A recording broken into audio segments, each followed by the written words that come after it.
PRP Sports Show, the official podcast of Pleasure Ridge Park High School Athletics. In each episode, we bring you exclusive stories and interviews featuring our coaches and athletes. If you're a fan of PRP Sports, be sure to bookmark or subscribe so you don't miss a single episode. Thanks for listening. Here's the latest installment of the PRP Sports Show.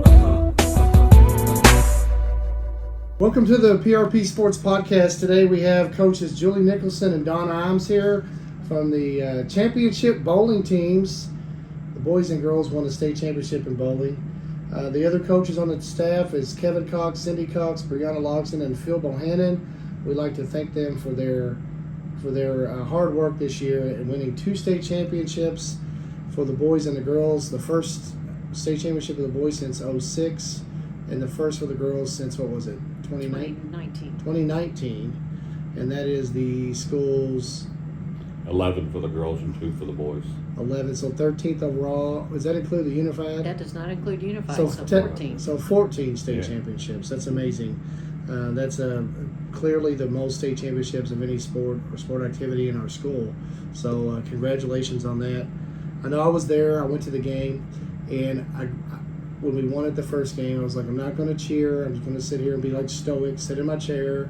And it's my old baseball where you have you kind of do the same thing every day. So the next day, I was like, I'm going to wear the same shirt, the same pants.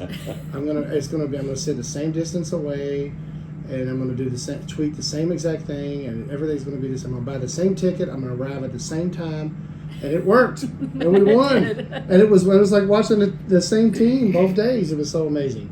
So it was a lot of fun to watch, and I did tell you that I was hesitant to come to any matches because a lot of them I come we lose. Like, I'm tired of being bad luck. I feel like I'm bad luck, but you're not a jinx. But not this year. So, but I do have a new remedy for coming out to watching them play. So, Julie, congratulations on winning the state championship. When did you realize? The first question here. When did you realize that you had a special group of athletes? Oh gosh, we've really kind of known it all along. When we get them at the beginning of the season, the old guys and girls that are on the team already are very welcoming to the new kids, and they just develop into a big family and help each other, work with each other on skills. They encourage each other. They rib each other a little bit sometimes, prod them to work a little harder, that kind of thing. But the girls were winning pretty much every tournament and every match all season long. We were 1 point away from being an entire perfect season of losing nothing. Wow. And with the boys, it's a little tougher because there's more competition. We kept finishing second in tournaments. Second to Trinity. We finished second to Manual. A couple of them we finished third. But we were always in the hunt, and kind of set the boys down when we got back from Christmas break and said, so are you all content to finish second all year long, or you think you can finish? And they're like, we can do this. And so when we finished second at regional, I looked at them and I said, okay, what's going on? And they said, don't worry, we're going to win the one that counts. Yeah. And they did. That's good. How long have you been coaching, Don? This was my 24th season with PRP. Wow. And 31 overall on the Saturday morning leagues. Wow. That's awesome. What about you, Julie?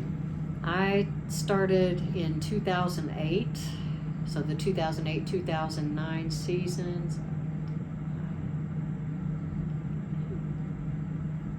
So that's 16 years. 16 years. It's count. I was going to say, because I was born in 08. Well, introduce the young lady we have here in the middle. We have Marissa Duffy, and she is a Sophomore. And she's been on the team for how long? Almost 4 years. So you started as 7th grader? 8th grader. 8th grader? Okay. I can add. So, well, good. Congratulations. Thanks for coming to the podcast, and congratulations on the state championship. We're proud of you guys. She wasn't Thank you. excited at all. I was not. Well, we were excited Yes, for you. no, So she was. Yeah, I know. It was a cool thing to watch. So, who were some of your top bowlers this year? Well, we had a top 5 that stayed in that rotation the entire year. And at the very top was Kaylee Blaine the majority of the year. Jordan Sprague is probably one of the most consistent as far as throwing strikes. Her in Phoenix, Newkirk, and then Ryan Dallum, when she's on, she just blows the pins up. So, and then Caitlin Nelson took over as anchor at the very end on state day. You know, we always tell the girls, you know, don't worry what's going on, don't worry what happens. Somebody always falters at state, somebody always steps up, and it happened again this year. Yeah, We had to move our 3 and 4 up to 4 and 5. It did. That's why it's a team sport. Exactly. Because, you know, it's a team. And, you know, watching the boys finish the way they finished when they knew they won, and you put people in at the end, that was pretty special. You know, they got the bowl, everybody got the bowl at the state championship game. So Yeah. that was really cool. Yeah, what about on the boys' side? Oh, on the boys' side, we had 3 seniors, 2 that had been with the program since their 9th grade year, Brandon Logston and Austin Nelson. And then our 3rd senior we got this year, he transferred here from Florida, Lucas Pendola. And then juniors, we had Grayson Roll and Jaden Farley and Shane Vincent. I don't know, and Noah Wright. And then sophomore Cooper Alexander, who sat out last year. He bowled with us in middle school and then sat out last year to play basketball. Decided that he'd come back to bowling, which is a good thing because he's an excellent bowler. Oh my gosh. Yeah, before he left to do basketball, he shot a 300 game in practice, and I was like, "Oh, why are you leaving us?" You know. Need you, man. And we have several more. You know, Corey Mercer's another one that added to the team this year. Moved here from North Bullitt. Had a death in the family and moved in with a different relative and joined us. And he started out really, really quiet and ended up being very vocal Oh my gosh. and making huge contributions to the team. So it's just, you know, too many to name. We even had some not on the postseason roster that made an all-tournament team. Yeah. And one of the tournaments we went to. So, and it was like with the boys, it's hard to pinpoint just one because every time there was an all-tournament team, we had different boys make the all-tournament team. Yeah, that's amazing. You got a lot of kids, which is Yes. great.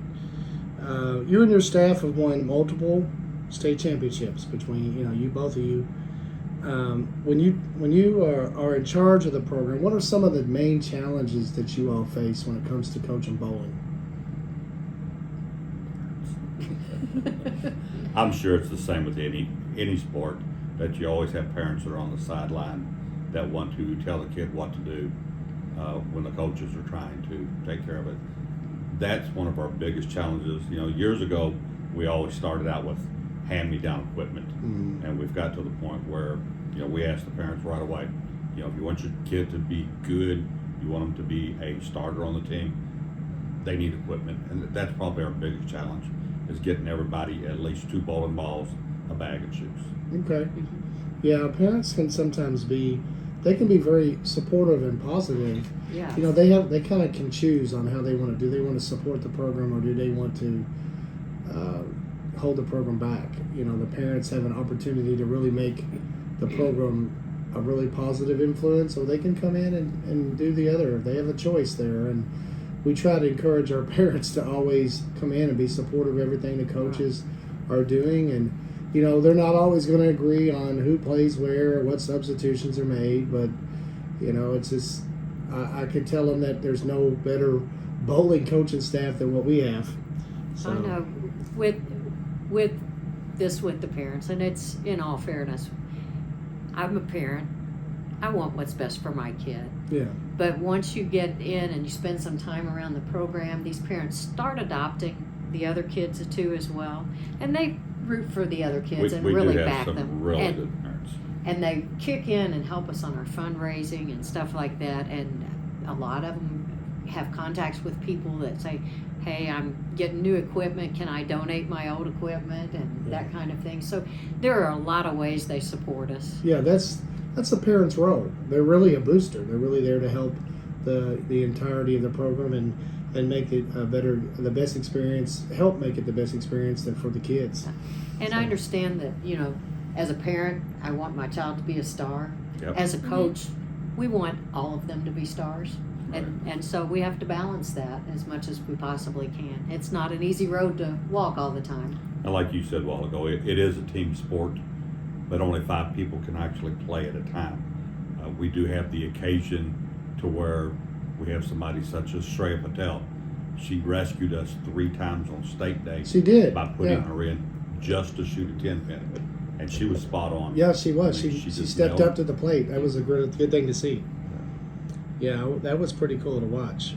And we also try as many opportunities we have whenever we can schedule a JV match or whenever we can enter more than one team in a particular tournament, we jump at that opportunity to give our younger bowlers the experience so that when they are in those starting lineups later on in their career, they're not nervous, they've got the jitters behind them, and it keeps them focused as to what they need to accomplish to work their way up into that starting lineup. Right. Yeah, I mean, that's like any team sport. I mean, I remember coaching, playing on the state championship in '96. I was on the team, but different people came up and stepped up when they needed to for us to win the state championship along the way, and it happens. You cannot win a state championship without that type of support from your from all your players and coaches and parents and everybody. So, yeah, it's pretty cool. It was really good to see. I was excited about it. What has surprised you most about this year's both boys and girls teams? What was the biggest surprise?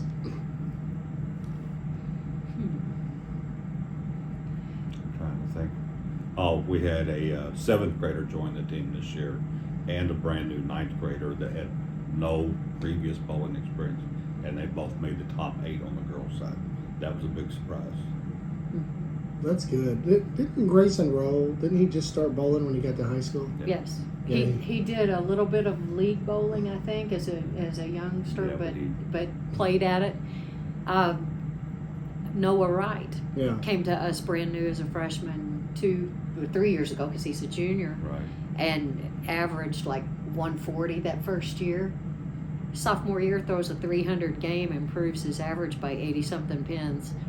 Because I shorted him a game his freshman year, he wasn't qualified to be most improved. Yeah. So we remedied that and made sure all our boys got in enough games that they could win that the next year. Yeah. We get a lot of kids, though, that come in that have never bowled, and we tell them, if you want to learn, we will teach you. Stick with it. Yeah. And Marissa here came in as, not having any prior bowling knowledge at all.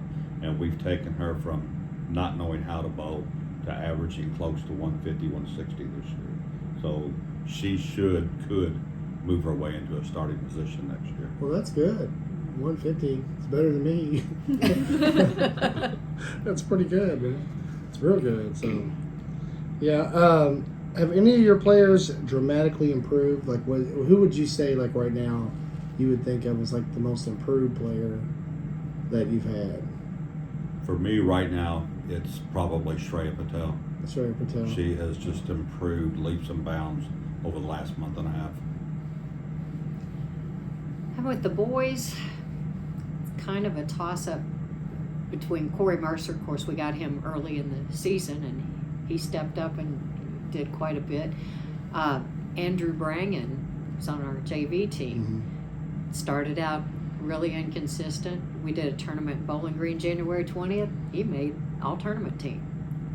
Shot Awesome. averaged over 210 for 2 games, and there's so many of them. So many of them improve in so many ways. And Corey, if you'd have told me at the beginning of the year that boy would step up and do an interview for TV, I'd have laughed. He's shy. He was. He didn't hardly open his mouth, did he? Right. And now he's constantly shooting 200s, 600 actual series, 700 actual series, and steps up to the microphone for The interview for Channel WLK 32, like you've been doing it. Awesome. Sometimes it takes them a little bit to come out of their shell. Then some of you kind of want to go back in your shell. No, I'm just kidding. Yeah. No, you're like, man, okay, well, we see his true colors.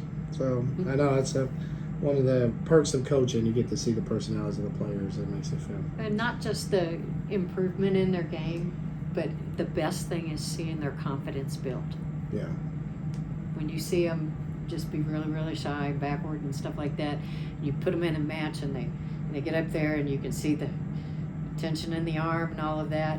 And oh my gosh, I best not mess up, that kind of thing. And you see them go for it, hand me the ball, I want it, put me in, coach, I'm ready. You know, Yeah. just the difference in the confidence Yeah, level. I think that's very true, but I think that's true for almost all sports. I think it's one of the benefits of playing sports is that it allows you to do that. If you get an opportunity to, you know, gain confidence in your ability to execute a play or roll the ball down there and hit a strike, you know, I think that makes a big difference, and I think that's one of the values of sports that can teach a kid. I think it's one thing you can't learn. You can learn it in other realms, but sports mainly teaches that. I think you hit the nail right on the head there. So, do you have any players this year being recruited? I know we put a lot of kids in college at bowling. We probably put more kids in. I would put our program up against anybody's in Kentucky on who has put more kids in college to bowl. I would say PRP is probably at the top of that list. So I know that the Cumberlands chased Kaylee Blaine for 2 years, yeah, and she's already signed to go Good. there. And Austin Nelson will sign with the Cumberlands next Sunday afternoon. that's awesome. And Lucas Pendola is signing with Lindsey Wilson. That's awesome. The other three, I don't think are going to schools or not going to ones that have bowling. Right. Or Brandon, he's decided he's probably going to go the electrician trade school route. Well, that's good. Right. That's good. Brandon's a good. All them Logsdons can bowl. Yeah. Yeah. Ryan Dallum, she's just, from what I hear from other people, she's one of the smartest kids that we've got. Yeah. She's going to Murray State for some type of art. Kentucky's Ivy League, right? You know what they advertise? Kentucky's Ivy League school. Yes. Yeah. Yes. Murray State. Yeah, But it's, yeah, it's a great school. It Well- really is. It really is. The kids do a pretty good job overall keeping up their grades, and that helps us shop them to colleges. When Yeah. we finished with the 2 state championships, I Yeah. had 3 or 4 college coaches that were in attendance there come up and hand me cards saying, we want to look at your kids, we want to look at your kids. If they got to keep the grades up for us to be able to do that, and for the most part they do. Well, as the athletic director, you guys probably do as good or the better job of anybody I've got in our athletic department when it comes to grades and sticking to your rules and doing what you're supposed to do, you know, and making sure the kids do what they're supposed to do, and that's also one of the benefits that kids learn from playing sports. We try real hard. It's not as easy as it was when I was teaching here and in the building. But Well, no, you're right about that, but it's also we're in this post-COVID area, and hopefully one day we can recover from it, but we still haven't got 100% recovery from COVID. We're still struggling on a lot of things. So, but making sure, holding your ground, making sure that the kids are doing what they're supposed to do in the classroom, and that makes a big difference. They need to be here, be present, do their work, do what they're supposed to do, and I appreciate that because you guys do a great job of that. well, So, they know it's important to us, and I think because it's important to us, it becomes a priority for them as well. yeah. And it was a badge of honor for us. Some of the years, we've got almost the entire team on the all academic awards that are given out at the city tournament. Yeah. And that's pretty amazing to hear that many kids' names called out to get an award because of their grades. They Or don't call them 3.5. out as much as they Right. used to, but there were years when we'd go in there and they'd announce schools, and this school would have 1, this school would have 2, and we'd have 20. Yeah. It was pretty exciting. Yeah, that's an accomplishment in itself. So, and I appreciate that. I think you guys do an excellent job when it comes to that. Which teams are your biggest rivals? I know in bowling it's a little different. Most of the other sports it's Butler, but in bowling, who is our rival in bowling? Girls is probably North Bullitt and Mercy. Yeah, That's been our two biggest rivals over the years. they're the only ones that have beaten you. That's why. Boys is Trinity, I guess. Trinity Emmanuel. Trinity's not in our region. So out of our region, I'd say probably Trinity and Manual. In our region, there have been years when North Bullitt's had our number. There have been years when DeSales has had our number. There have been years when Butler's had our number. Yeah. And, it just comes down to a bad shot or a lucky break on the other team's side. Sometimes that's all the difference in the match. I know we had a tournament with Trinity where we were in the finals 2 weeks before state, or 3 weeks before state, the city coaches city tournament, where we went 3 games and it was best of 3, and didn't either one of us shoot under 230, 240, Yeah. and we lost. Yeah. And I was like, wow. Yeah. That's what some of the parents were talking about. And they had a bowler that picked up a 4-7-10 split. Yeah. And if they hadn't picked that up, we'd have won the tournament, Yes. you know? And when he got up there, I'm like, he can make this. If our boys were up there, one of them could have made that. You know, it's just, you Yeah. gut it out and you make those shots. Yeah. It's an extremely difficult spare, and we were all kind of shocked. But I mean, you can't not applaud Exactly. for somebody picking up Oh, yeah. something that's that Yeah, far it's apart. amazing. It may look easy, but it is not easy at Have all. you ever hit that shot? I hit that shot maybe twice. Good for you. I don't think I could ever. I would throw it in gutter ball, so it'd be terrible. But We definitely teach them how to pick up the hard splits. You know, Mm-hmm. the only one that you're really not going to pick up is the 7-10, the 2 pins out on the corner. yeah, it's almost And impossible. that one takes so Or much the big luck. 4. That will be impossible to make. We've had some make 3 of the big 4, which is I'll tell you one thing. When I was sitting away, I like sitting there. I didn't say a word. I had people just sitting there, and I could hear them talk. And there was a couple college coaches just talking about, PRP. They have, of course, I'm here to watch PRP. There's kids here that I want on my team. I'd love to have that kid on my team. And then I sat there, and there were some people from Apollo High School, and they were talking about how great our kids' fundamentals are, and how well coached they are, and how they're just the premier bowling program. And I remember back in the day, I wasn't the AD then, but we won a state championship. Remember when they televised it? yes. And they were like, PRP, the bowling powerhouse. That's what I always call our bowling program, is the bowling powerhouse. But yeah, you guys have got a great reputation throughout the state of Kentucky, and from college coaches and from the other high school coaches in the state. And that's just because we have such a great coaching staff. We have 5 coaches for bowling. 1, 2, Six. 6. 6 this year. 6 coaches for bowling, and every one of them serves a good purpose for those teams, and that helps. That makes our bowling team, our program, better. That allows us to give the kids individual attention. If Yeah. we were limited in number, we could not teach near as much No. as we teach. So if my kid was a bowler and wanted to go to college to play bowling, then there's no place they'd go but PRP, because they would get everything they would need to be as good as they could possibly be. So yeah, I just wanted to say that because I was sitting there. I remembered I didn't say a word to them. I just sat there. I wanted to talk about barbecue with them because they're from Owensboro. Because I love Moonlight. We used to go down there in baseball on Moonlight and Old Hickory barbecue, but the Moonlight. I wanted to talk about Moonlight with them, but I'm sure they'll get tired of hearing that wherever they go. Like Moonlight barbecue. Yeah, we used to, every time in baseball when I played there, we won a state championship. We would go to Moonlight. Because they And had that a was- good buffet. Oh, it was Coach Miller's favorite place to go. We would one year when I was coaching, we got on. He was like, "We're going to Apollo to play," and it was 100% chance of rain. I think Owensboro had flooding, and we're like, "There, it's flooding," and we would get on a bus. So we drove all the way to Owensboro, and he drives around Apollo's baseball field. So no game today. Went right to. So we all went to Moonlight Barbecue, ate, went home. Yeah, so it was I wanted to say something to him, but I was like, nope, I didn't say anything to them all. I sat here the whole girls tournament, so I'm going to do the same for the boys tournament. So I was like, just sit there. And a couple of years we did a tournament over Christmas break down in Owensboro, and we always made a point to go to Moonlight after we were finished. Well, bowling people like to eat because the Yes, bowling we do. alleys always have good food. Always. Yes. No matter what bowling alley you're at, it's good food. You're going to get a patty melt somewhere. It's so good.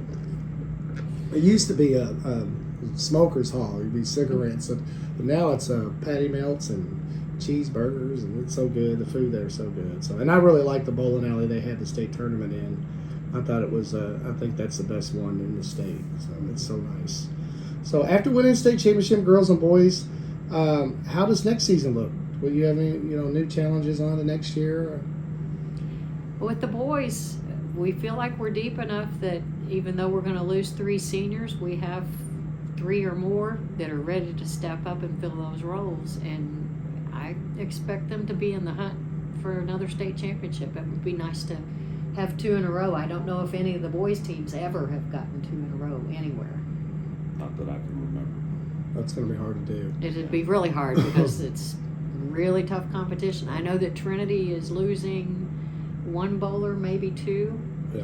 and we're losing 3. But And Manual is losing their head boys coach. Oh, Tom Shulock is retiring and moving to Florida. okay. Good for him. I'd love to move to Florida. That'll be a difference for yeah, that because he's program been because he's been there as long as I can remember. as long as we have. Yeah. What about Marissa here? She's going to. Yeah, tell us what you're going to do next year. I'm going to kick some butts and hope lead the PRP to victory champions. There you go. Good goal right there. Yeah. Our top returning 5 are strong enough to win again, but you've got to have 2 or 3 extra for a supporting cast for those days like Shreya picking up the 10 pin. Mm-hmm. And you've got to have somebody that can specialize in either one or both of the corners. And you know, we have Marissa, we've got 2, and we've got 2 that I think that are incoming. I won't say till they're here, but that could make us just as strong if these other girls do show up. But that's the difference with bowling for boys and girls. Boys come out of the woodwork. You know, we always get. Would you have about 8 bowlers with 200 plus averages this Yes. year? You know, that's amazing. We had 10, or no, we had 12 185 or better. You know, How many bowlers do you have total? 19. 19 counting our special needs bowler that Okay. was going to bowl unified, and you had 11 girls. Right. So 30, 31 total. So in years gone by, with the girls, we were averaging 15 to 20 a year before COVID hit. After COVID, we're 7, 8, 10. It's just getting harder to get the kids to come out and do anything. Well, we had 28 to 30 boys Yeah. back in those days. Yeah. I think what part of that is that when COVID kind of shut things down, that lowered numbers, and I know it did in adult leagues and probably did youth leagues as well. I'm sure. it hurt And other that is sports, just too. starting to come back. I know I bowl on Friday nights. Our Friday night league, when I first started bowling, was the whole center, and Oh we my got. God, I made a mistake by going there one night on a Friday night. It was PRP people in every lane. I could not get down the bowl to the lane I was bowling in without having like 30 We conversations. do have a lot of our. I was like, no, Graduated and I was kids. the friends I was with. I was like, this is why we're so good in bowling. I said, look, every one of these people I think went to PRP and bowled for us.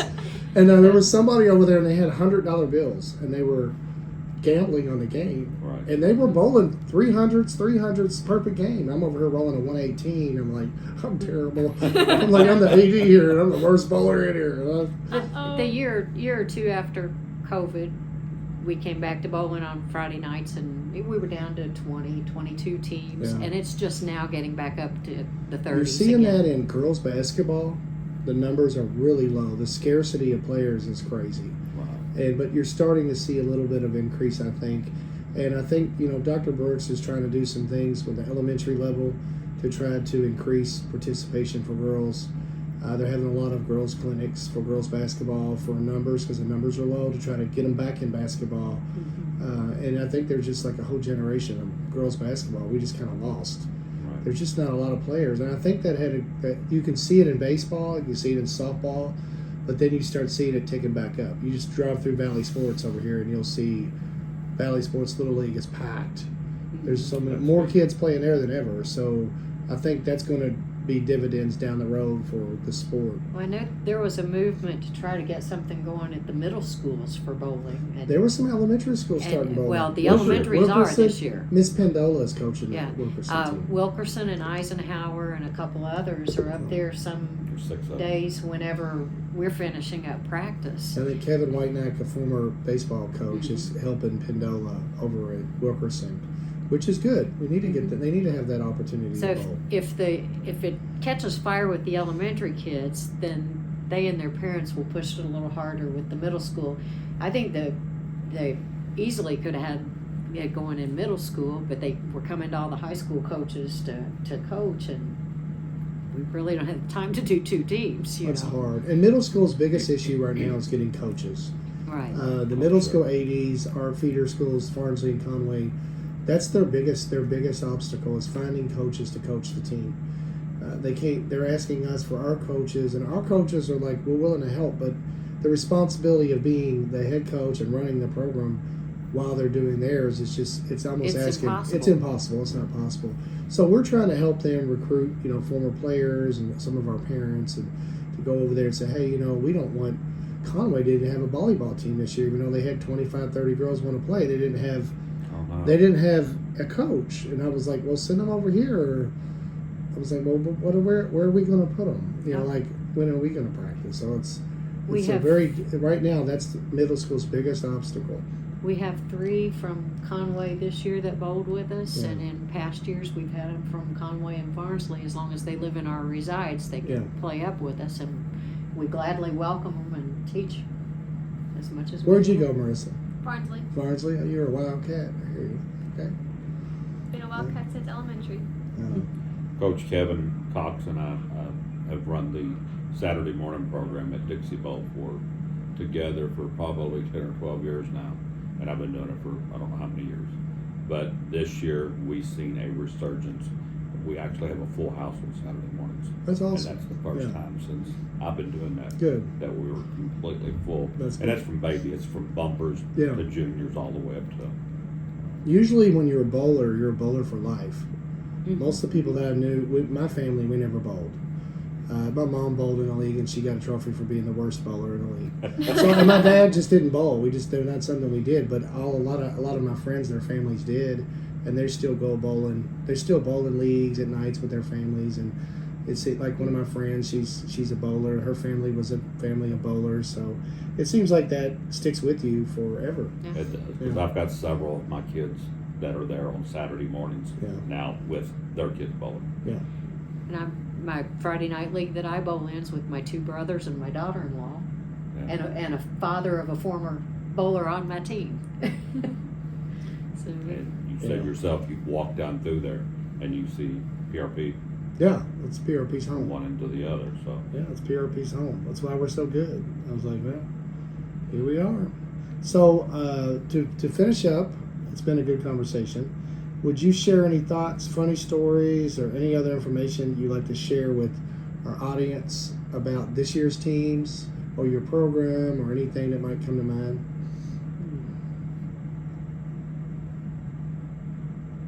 I wish I'd had time to think about that. I'm sure there's something in there.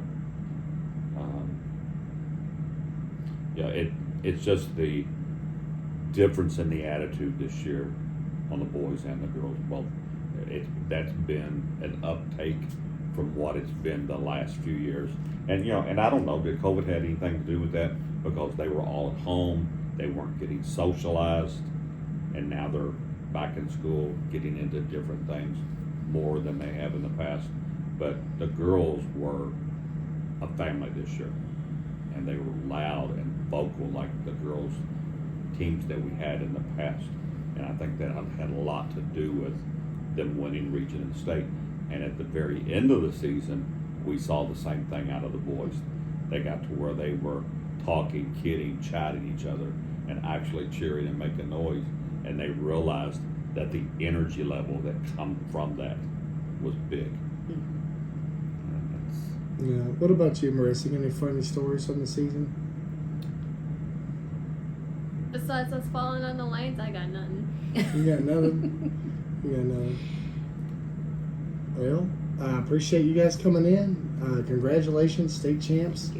I got to get a new banner for the gym and update the other banner, and we'll move on from there. So that's good. It's a good problem to have. we had the one up at Dixie Bowl that says 11 times state champs, and one of our moms of an alumni from Tuesday when the boys won until Friday when I got in there for league had already gone up there and X'd out the 11 and put 13. Well, she needs to exit out, put 14. Yeah, she does. I hadn't thought about the Right. unified champion, so Right. we do need to make that 14. 14 state championships. It's amazing. So And brag on him a little bit, we did have a top 8 finish in singles. Grayson Roll finished 8th in boys singles.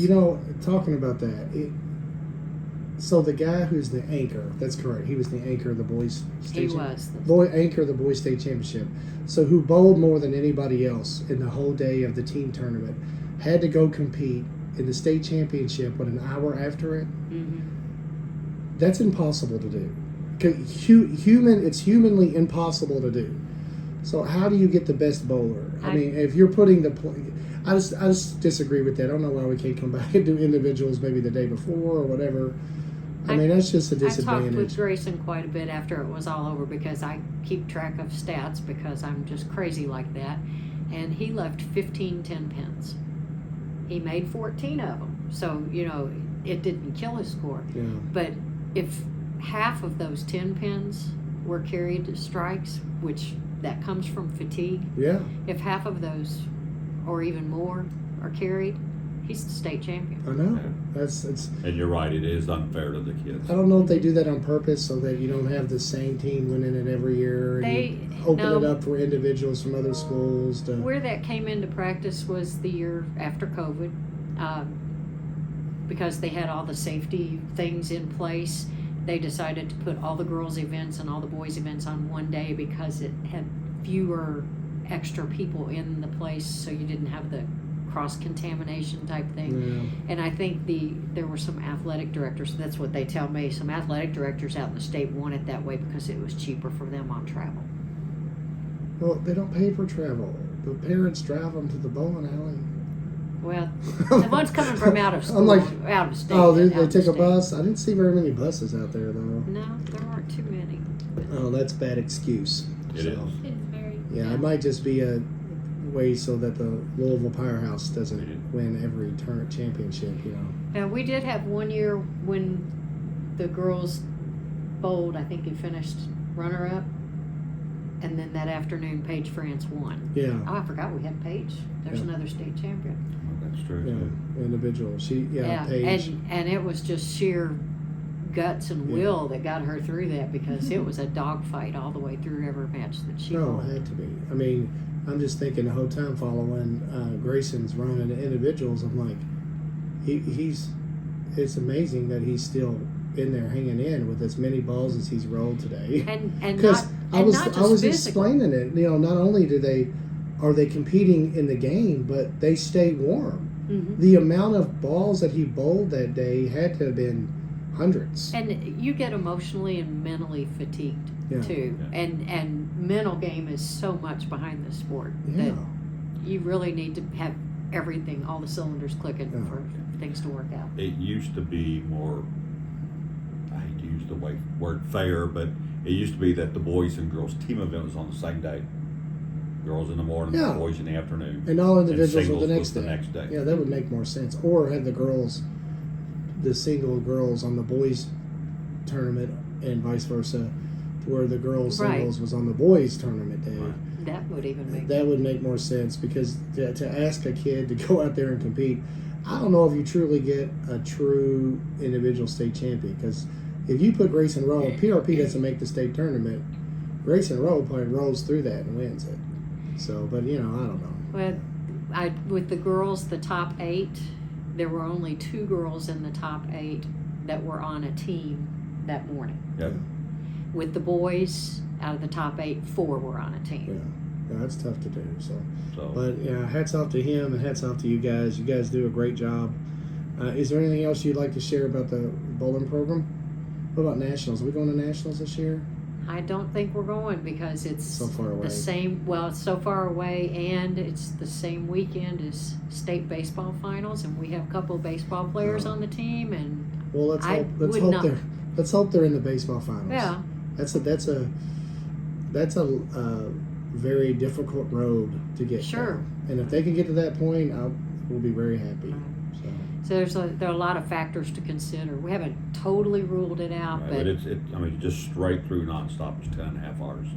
Well, That's a haul. and of course that would mean charter bus because you can't take a school bus that far. And the bus would be the most expensive. you just Of the get your expenses. private jet. Get your private jet. Just put the team on the jet. Get us some bigger You sponsors. Phil will be your pilot. You can let Phil be the pilot. So it'll be fun. So, well, I appreciate you guys coming in. Appreciate everything you do. Congratulations on being state champions. It feels good. I got to move the state championship trophies into the school trophy case and put them in there because that's where state championship trophies go. So, I appreciate it and keep up the good work and go Ridge. Thank you for your support too. Yes. Thank you. Thanks again for listening to the PRP Sports Show. For daily updates and schedules, search PRP Athletics on Facebook, Twitter, and Instagram. Until next time, go Ridge.